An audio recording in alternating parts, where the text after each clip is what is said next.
اور یتیموں کو بالغ ہونے تک کام کاج میں مصروف رکھو اور جانچتے رہو، پھر بالغ ہونے پر اگر ان میں عقل کی پختگی دیکھو تو ان کا مال ان کے حوالے کر دو، اور اس خوف سے کہ وہ بڑے ہو جائیں گے، یعنی بڑے ہو کر تم سے اپنا مال واپس لے لیں گے، اس کو فضول خرچی اور جلدی میں نہ اڑا دینا۔ اور جو شخص آسودہ حال ہو اس کو ایسے مال سے قطعی طور پر پرہیز رکھنا چاہیے، اور جو ضرورت مند ہو وہ مناسب طور پر یعنی بقدر خدمت کچھ لے لے، اور جب ان کا مال ان کے حوالے کرنے لگو تو گواہ کر لیا کرو،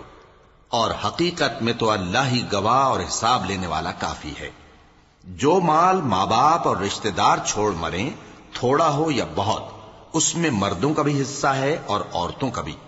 یہ حصے اللہ کے مقرر کیے ہوئے ہیں۔